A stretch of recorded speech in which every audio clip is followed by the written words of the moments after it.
Good afternoon, everyone. I am Rhett, Chiu, and I will be your host for today's webinar. Now, I'm actually really good friends with the speaker we have for today, and I've also been talking to the organizers, and we're all very much excited to share knowledge and what we have prepared for you guys here today. And in fact, this is being streamed live on different social media platforms like Facebook, YouTube, and LinkedIn. So we want to know if you guys are as excited as we are here today. Go ahead and send us some heart reacts on Facebook. Subscribe to our YouTube channel as well. But before we begin, if any of you have questions regarding the discussion, don't hesitate to send them to us by entering it in the comments section of whatever social media platform you're watching this on.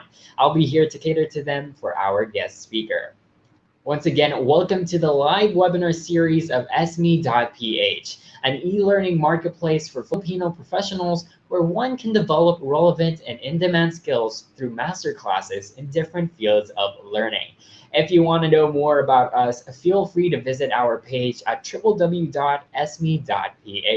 And for those watching this on Facebook and YouTube and even LinkedIn, feel free to share this link with as many people as you can who you think will be interested in today's topic. This webinar is in partnership with the ASEAN Youth Organization, an ASEAN-approved nonprofit organization that spreads awareness to ASEAN to over 200 million young people just in Southeast Asia alone. Amazing. This webinar is also brought to you by the Rotary Club and Rotaract of Alabang Madrigal Business Park. Thank you so much to our partners for making this event possible. But before anything else, we're going to be talking about the topic for today. It's all going to be about the philosophy of a student leader. The philosophy of student leadership is all about assimilating student leadership and youth empowerment, of course, with the goal of creating authentic, ethical, and effective future change makers. And on behalf of the organizers of this event, I would like to thank each and every one of you for joining us this afternoon. I'm sure all of you are here excited just as I am. So today, I will be having the honor of introducing our lovely speaker. She was president of their graduating class in DLSU Senior High School and is a General Excellence Awardee. In junior high, she was also given recognition for her service as an officer in the Supreme Student Council and president of her club. Now she is a third-year undergraduate student at De La Salle University, Manila, pursuing applied corporate management with a minor in literature. She is a news reporter for Arches Network and an officer for the International Center of the University. She has also been volunteering in different social nonprofit organizations, much like Project Taft. Moreover, she became assistant team leader to 7 different central and executive committees, such as the Filipino Youth Summit and the 12th Business Management Students Convention. On the side, apart from news reporting, she also enjoys hosting for events inside and outside the university. Ladies and gentlemen, let us all welcome our speaker, Jin Kim. Good afternoon, everyone. Thanks for that intro, Rhett. Hi again. My name is Jin, and before I get into my spiel, I want you guys to know a thing or two about me just so you have a better understanding about who I am, who you're listening to, and why I'm able to say what I'm about to say. So my journey of student leadership began in high school. It didn't come to me as natural as you'd think. I started as a student who simply enjoyed studying. I liked how I was doing. I represented my schools in competitions in math and science. And somehow, because of how well I was doing academically, I was voted for positions in classes and in clubs like math club. Yeah, math club. So I was that kind of girl. Although I wouldn't say that getting those titles made me a student leader yet. I was simply a student in leadership positions. The defining point for me was when I actually decided to run for office. Like what was mentioned, I became part of the student council, and after that, I became president of the Dominican Glee Club as well as DLSU's graduating class for senior high school. Now in college, I'm an officer for the Exchange Student Volunteer Organization, and I also had experiences being assistant team leader to 7 different central and executive committees. But that's enough about me. You aren't here for my life story.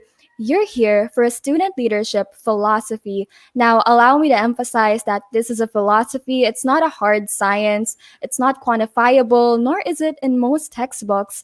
These are lessons I hope you'll take with you as you continue becoming leaders of today and as you meet leaders of tomorrow. So leave the computing knowledge, the management framework, and political sciences mechanisms to the courses you'll take in college or the subjects you have in school. Now we will focus on our emotional quotient, how we deal with people, and how we live out what it means to be a leader. So let's begin with my first philosophy. It's fairly simple, but sometimes it gets overlooked. Have the courage to care. The best strategy is empathy. I know that sometimes we resign to the idea that empathy is innate, that if I don't have it, well, then, oh, well, or that it is what it is. This is me. No, guys, it's not. We all, to a degree, lack empathy, but it's a conscious choice. You build on it. You practice being empathetic. You gauge it in increments. It's the small decisions that are composite of your character. So, how do you practice empathy? How do you care? I'll give you 2 concrete answers that I have. First, offer support. Support might seem foreign to some of us, like, what is that? Some of us grew up in a household where the parenting style was more based on punishment than support.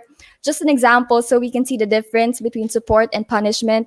If I were a kid who went home with a 74 in math, there's a chance my dad would have said, I couldn't leave the house for a month or I'm not allowed to watch TV anymore. And that's not the style we're aiming for. We're here to offer support, and support can just as easily be captured by the phrase, I'm here for you. How can I help? In the same manner, when we become leaders, the people we work with will have performance issues. Don't punish them for that by shaming them or, these days, vote kicking them. Offer support. If there's one thing you can take from this, it's learning to adapt the phrase, how can I help? Even if it's not in a school setting, try to involve yourself, try to foster that spirit of service, of volunteerism.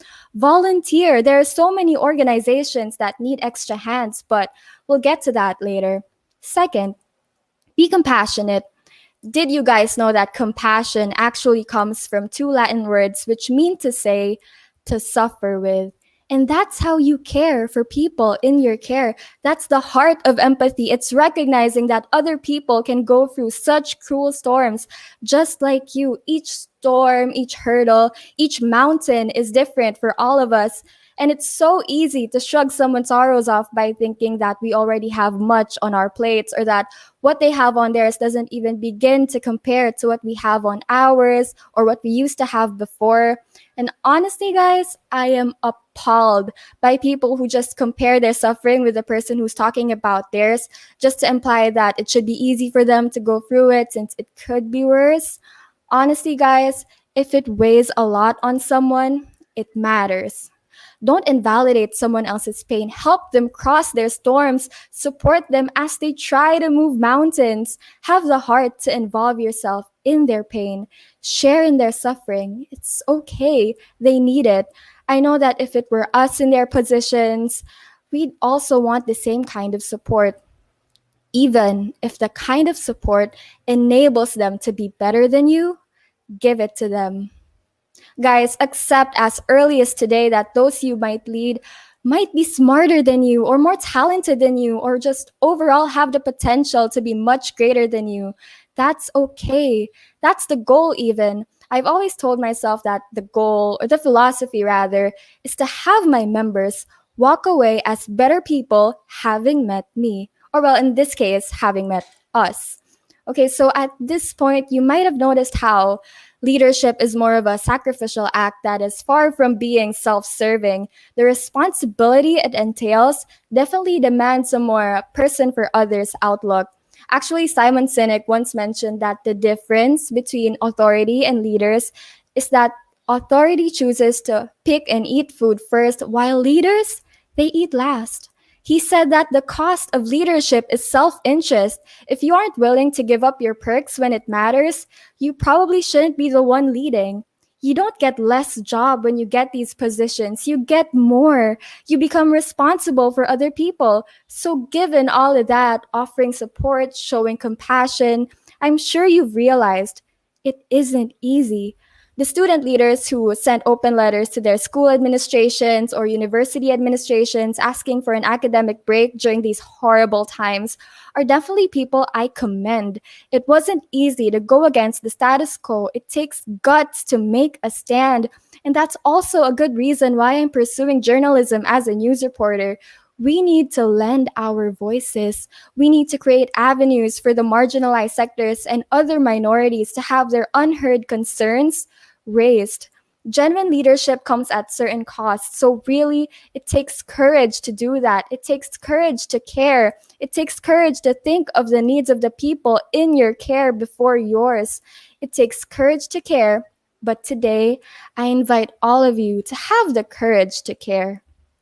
Moving on. Confessions of a Control Seeker. Ooh, spicy. Okay, so I'll be the first one to admit that I used to be, still slightly am, attached to my own way of doing things because I know I can get things done. But that's the thing. There are so many other ways to get things done, to each their own styles. In fact, I like getting things done at night than in daylight, but you don't see me shoving down other people's throats to do the same. So, it's a process of unlearning. It's unlearning how to keep doing it ourselves and reforming it into something that involves the team or trusting other people.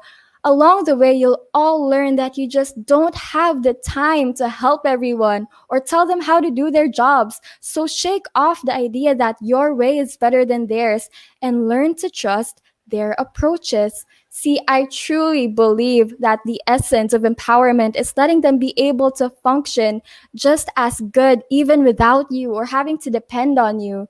As leaders, we should remove the idea that their worlds revolve around us and what we ask from them.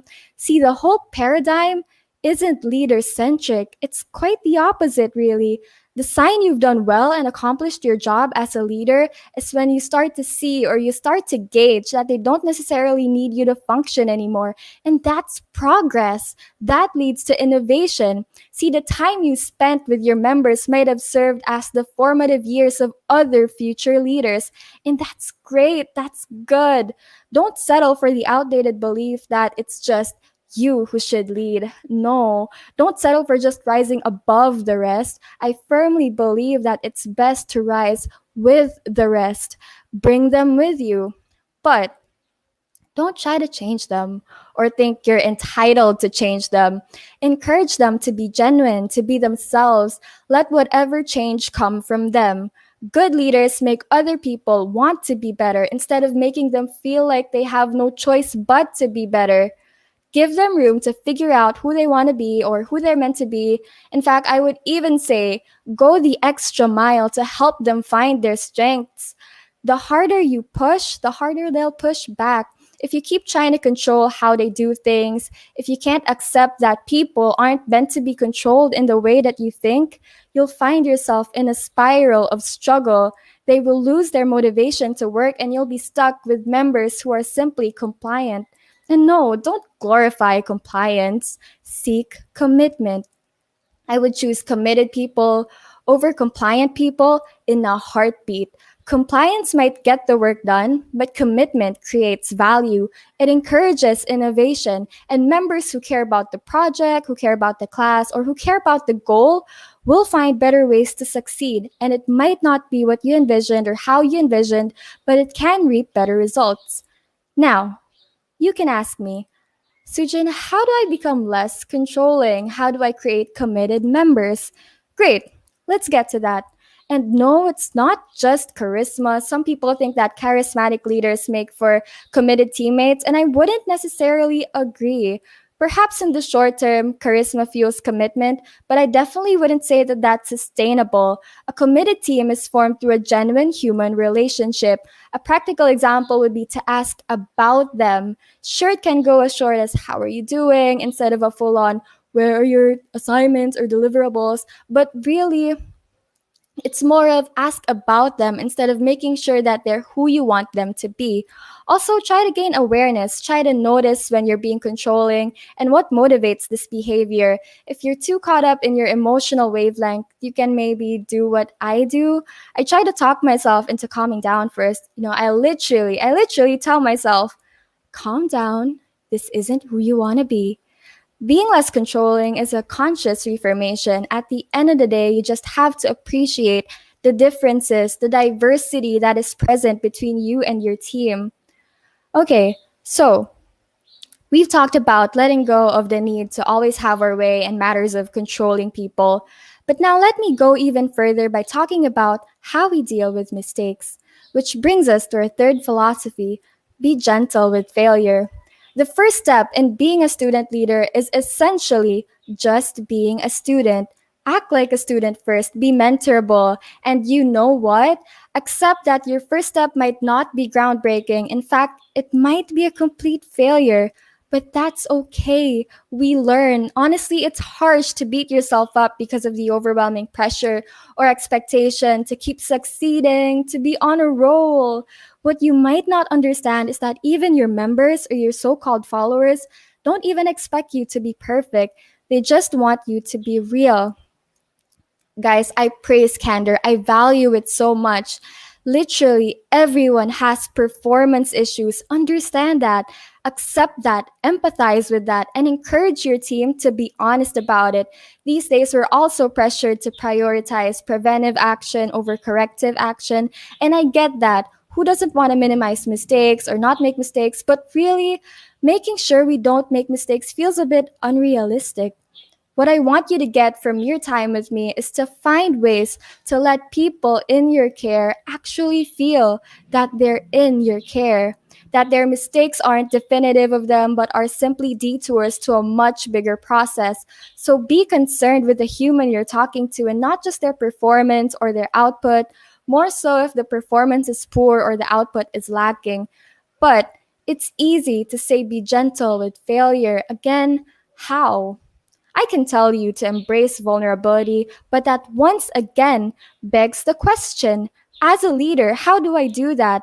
And no, it's not just about being emotional or tearing up over conflicts. It's more of fostering or creating an environment where your people feel it's okay that they talk about their mistakes or what they're worried about and the doubts they have about the project, about themselves, without them worrying that they might be persecuted for it or receive blame when their doubts actually materialize.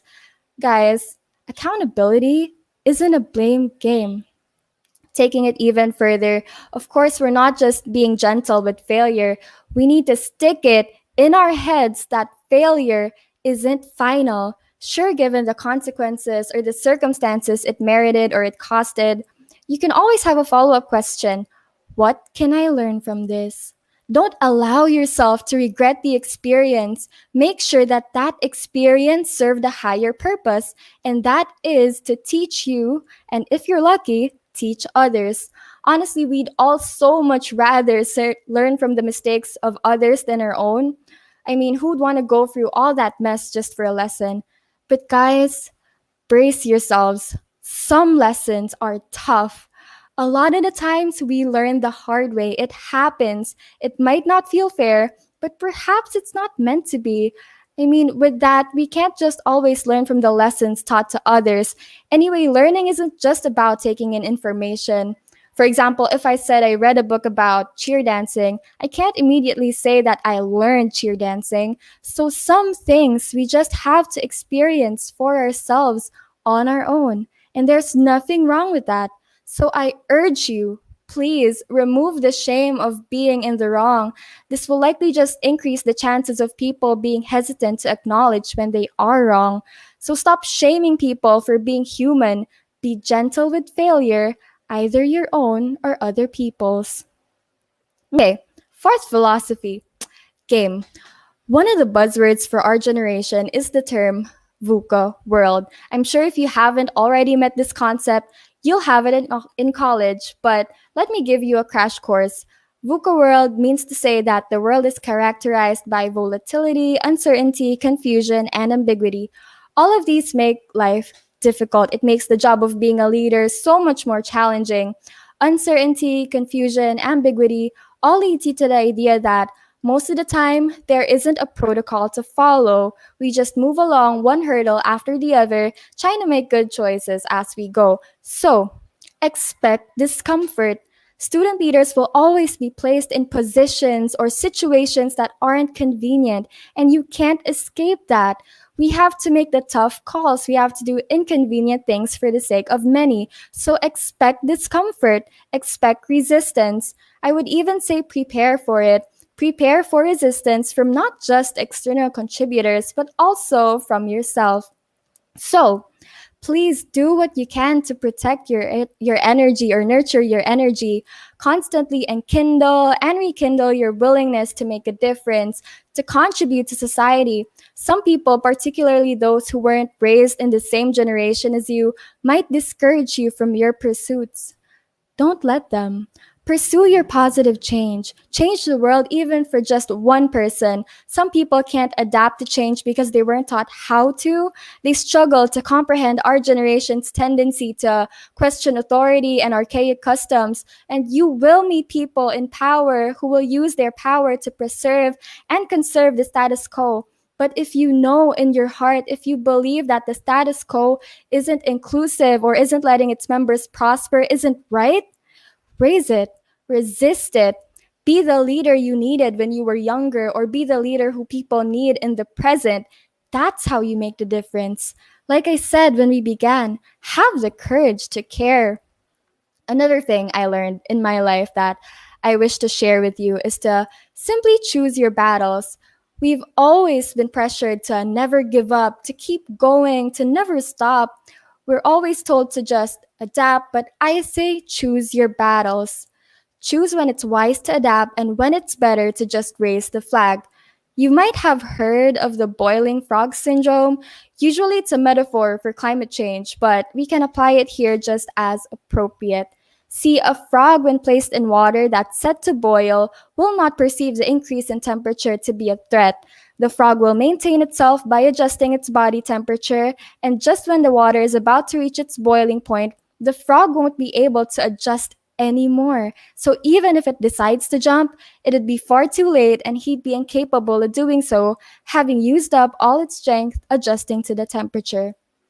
Guys, for the longest time, my mindset used to just be to tolerate the storms, to endure the battles. I resigned to the idea that I had no choice but to keep enduring. But at some point, we have to ask ourselves, why am I here in the first place? Why am I forcing myself to keep up with this boiling pot of water? Why am I set to believe that this is the only other thing I can do? Why do I insist that adapting is the only solution to my storm? Perhaps it's difficult to see when it's you in place of the frog, so it wouldn't be a bad idea to seek counsel from other people. Have a steady person or group of people, if possible, to be candid with you or to help you put things in a perspective. In fact, I would even say, time and time again, get insights from your parents or your family, maybe even your homeroom advisor. You don't have to embrace the VUCA world alone. Even if you could, please don't. It can always be a good idea to listen to your mom. You don't necessarily have to treat it as gospel and follow it, but certainly consider it at least. So many people are much wiser than us. Stay humble, seek advice. Leaders, you are human, and the VUCA world is heavy, even for me. In fact, in the past many months, a lot of days I wake up feeling that it probably would have been better if I didn't. Honestly, that was how I felt. And don't get me wrong, I'm beyond grateful for the blessings God's given me in my life. I recognize what I have, but see, I am but human. I can't control how I feel, and that's how I've been feeling. Maybe there are some of you here who perhaps at one point have shared the same sentiments. And I'm here to say that even if the people close to you cannot understand you in the way that you need to be understood, whatever you feel is more than valid. Don't let people invalidate your pain or gaslight you by saying you shouldn't be in pain. Acknowledge how you feel. Let it take its course. You are human. When I'd been feeling all of this and still trying to power through my day, I heard a short spiel by Jocko Willink. He said that a defining characteristic of a leader is that she chooses to wake up and rise regardless. All those days I thought I couldn't, I believed I couldn't, yet here I am, still navigating through, trying to help myself, trying to help others, trying to find purpose. It's exhausting to keep powering through. I know. Leadership isn't a position, it's a decision, and you have to make it every day. Even when you're not in a leadership position, leaders just choose to take care of the people they're with anyway. So, notice how I underscored or I tried to emphasize purpose when I said navigate through life, trying to help myself, trying to help others, trying to find purpose. Honestly, I struggled with this a lot over my formative years. I didn't know who I was meant to be, what course I should be pursuing, where I should study college. In fact, I applied to 4 different universities, all with very, very, very different courses. I was accepted forestry in UP, communications in Ateneo, biology in UST, and corporate management in DLSU. I had no clue. I thought by then I'd have an inkling, but I didn't.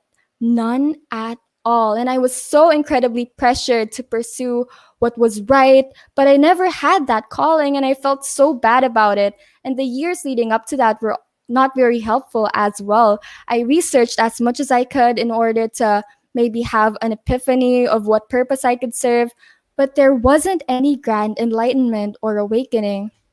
Guys, some of you might already know what you want to do, and that's great. I am so happy for you. In fact, at some point, I'm sure I wanted to be you. But without that experience of mine, I wouldn't be able to sit in front of you today and say that your purpose doesn't have to unfold. It can happen without you knowing. So don't keep expecting it to unfold in front of you. See, the world itself is ambiguous, uncertain, and undecided. So relieve yourself of the pressure that you have to be certain, decided, and clear about who you're gonna be. What matters is your direction.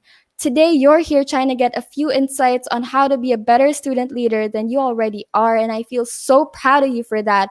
Guys, that's direction. You're steering in the right path. Perhaps the destination itself is unclear, but acknowledge that you're going the right direction. Okay, so wrapping up, I hope you take what you need from my short time with you. I know we all just have to mix and match our own leadership styles with what's appropriate. I hope you never undermine the value of having good EQ or emotional quotient. I hope you never discount how important it is to treat others and yourselves with kindness. So please remember that our emotional and mental well being is just as important as other facets about ourselves. See, having good EQ isn't just about being emotional, it's simply considering and concerning ourselves with the human factor in all of this. The human factor in student leadership is you and the people you work with. It's an everyday decision. Like I said, being empathetic is gauged in the incremental decisions you make in your daily agendas. Anyway, you never just arrive to like peak student leader or peak leader in general. it's a lifelong process. You get to redo it over and over again. It's a process of, again, learning and unlearning, of understanding that we're instruments or maybe smaller pieces to a much, much bigger picture. And once you've considered all these and applied them in how you work with your teams as a leader, before you know it, you'll have created high performing teams. So have the courage to care, accept what you can't and shouldn't control, be gentle with failure, and embrace the VUCA world. Let me leave you with my high school yearbook quote that said, "Legacies aren't measured by the awards or the trophies we receive. Rather, it is gauged by the lives we were able to better along the way." Guys, while there's a chance I might not be able to change the whole world, but I can change the world for one person. And right now, that's a good place to start. So I hope you guys go from saying one day to day one. Thank you very much. Thank you so much for that, Sujin. That was a very wonderful and insightful talk. And I'm absolutely positive that if we were all here live, we'd all be giving you a huge round of applause. And actually, maybe our participants watching this on Facebook Live can actually show some support and love by sending some heart reacts and commenting. You know, I was actually looking at the comments, and a lot of them are sending so much love to you, saying that you're amazing and showing their support and how you are inspiring them. So you've got a lot of love, Sujin. Congratulations for that. And for those who actually want to get into talks with Sujin, you can almost find her on all the social media platforms and even on YouTube. That's Sujin Kim on Facebook, YouTube, and LinkedIn. And you can also email her. That's just sujinkim@gmail.com or Sue_Jin_Kim at dealsu.ph. Lastly, you can also find her on her Instagram. That's Sujin C. Kim. Anyway, if any of you here would like to share some insights, maybe relatable comments, or even questions you might have, feel free to do so. We'll be opening the floor for almost anything under the sun. Personally, I really like what you said about compassion being a conscious choice to suffer with other people. That's such a nice perspective to look at it. But Sujin, I want to know, are you ready for your question and answer? Oh my gosh. Okay, go easy on me. Well, while the other people are like forming their questions for you, I have a simple question. How was your day? Oh, my day has been really good. I got to talk to you. I got to talk to other people. I'm seeing 40 people over the live stream. Hi everyone. Thank you. You've made my day. How have you prepared for this webinar, Ba? Did you have a lot of preparation, sleepless nights, or was it all from the heart? I'd love to say it was all from the heart, but really I prepared for this by um, reading up on some of my journals so that I can have inspiration from my past self or like my high school self. So that's why I was able to say what I was saying earlier because of that Sujin, that past Sujin. It's very interesting that you're using these journals as content for what you're talking about today. Did you always used to write on journals, or is this just something new? And do you actually recommend journaling to other people as well?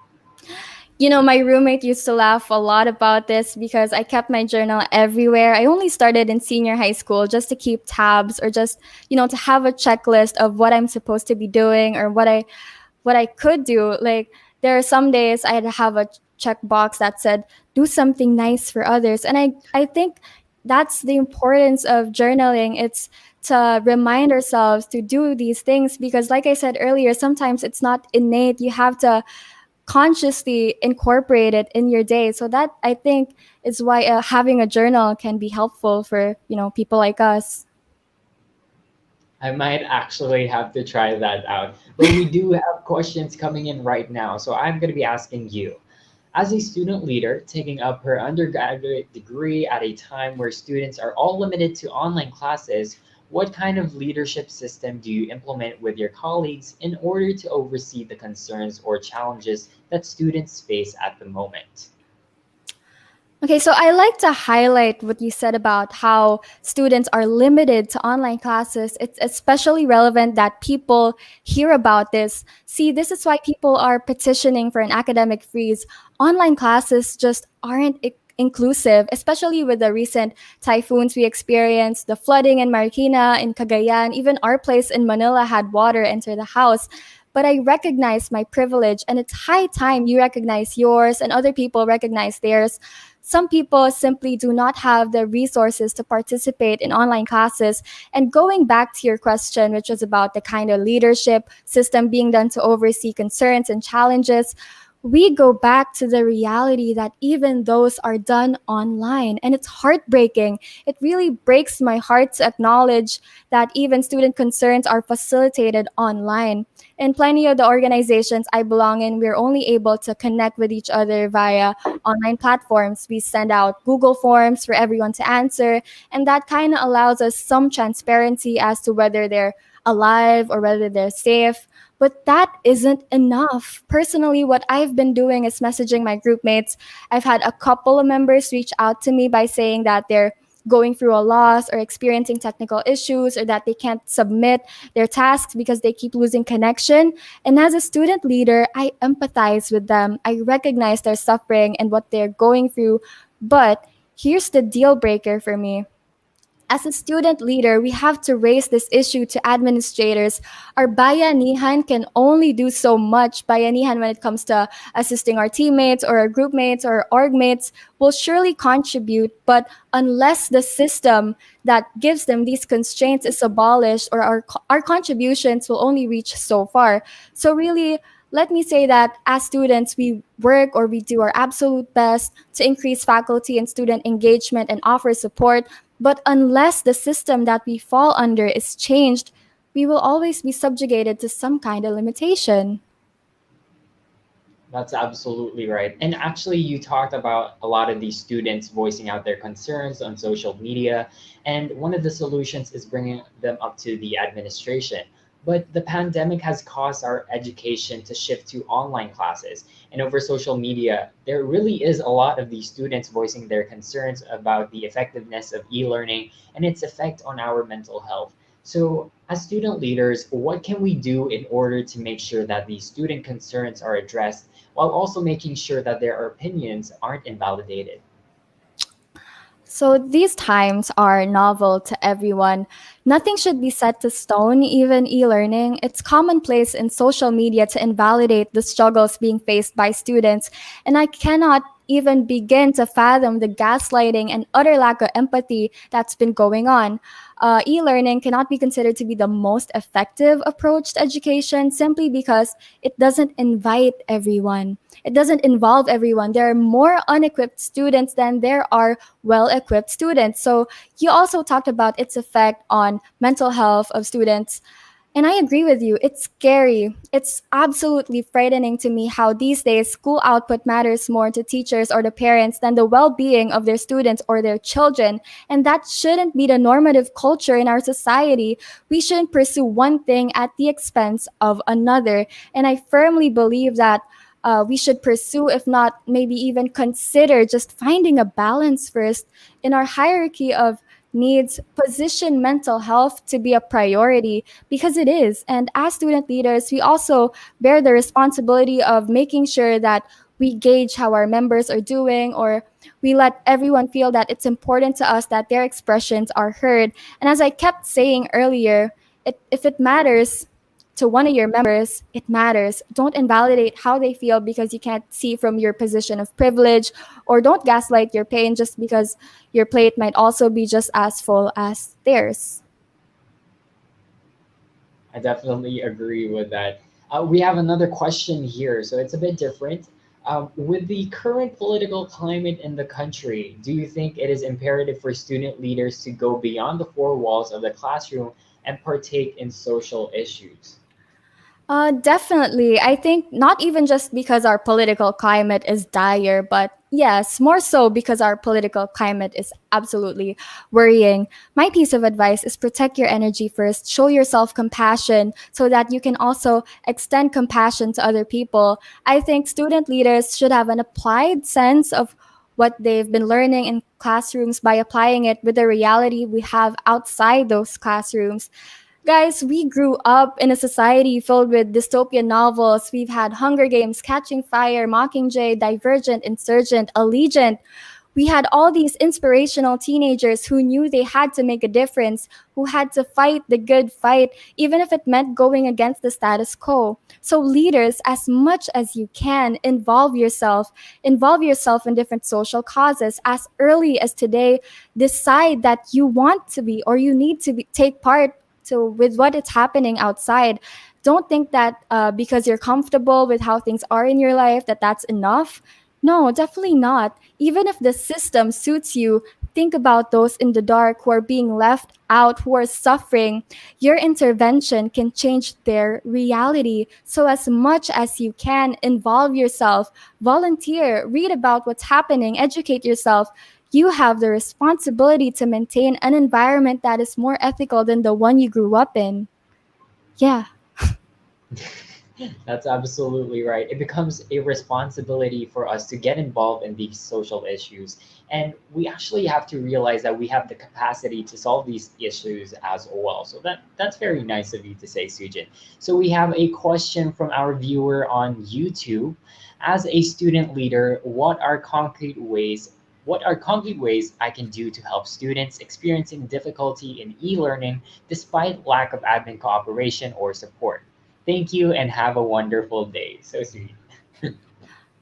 Okay, so maybe concrete ways you can try to apply is recognize that they don't have resources. So if you can take the time to consider that since they don't have Wi-Fi, maybe they have cell signal. So reach out to them via messaging them or maybe tell them about upcoming deadlines they have, but don't really let them worry about it. Instead, relay what's happening with them to your professors. I mean, if you can't reach the administrators, at least try to reach your professors first because you'll need their help or their authority, their position to be able to reach those people in power. So as much as you can, develop faculty and student engagement, just so people are being transparent, just so we recognize that other people are also suffering. So that's a concrete way to do, message other people and relay. Yeah. That's a really good insight. Checking up on other people is really essential now, especially when we have a lot of these external factors messing with our mental health and our flow in daily life. So now I have another question. Nowadays, the term leader can be used quite loosely, especially in the school setting. So it can be sometimes used to refer to someone who merely gives out orders and is expected to head a whole team to reach a common goal. With this, how do we encourage our students or our future leaders, in fact, to surpass what is expected of them and become a true leader? I agree with what you said about the term leader sometimes just becoming a mere label or a title. At the end of the day, it's just a word, really. You mentioned there's a tendency for leaders to just delegate or pursue an objective. And in a sense, that builds a picture, but it isn't the whole picture. A true leader isn't after the position, isn't bound by his position, or isn't even motivated by to work by his position. A true leader is like what I mentioned earlier, emphasizes that his duty isn't for the accumulation of a title, but the communal development of his people. A true leader seeks to empower, seeks to offer support, to show compassion. A true leader allows people to make mistakes, to have control, to find balance. A true leader is concerned with the human and not just the goal. You qualified it by saying, how would it go if it's in a school setting? I actually thought of one of my best friends in high school. She was our class president, but more than this, I knew she was a leader because she always put the needs of our class before hers. She used to live in Laguna, and our school was in San Juan. She had to travel more than a total of 3 hours a day, but she always left school last. She always made sure that our class had the resources we needed in order to, for example, have a good performance task or have a good show, and she never did it for credit.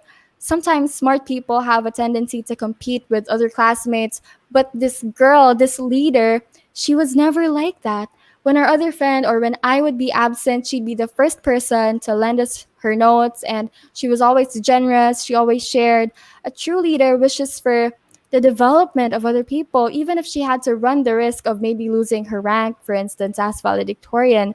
But she's the leader that inspired me to be a leader. She was my role model, my example.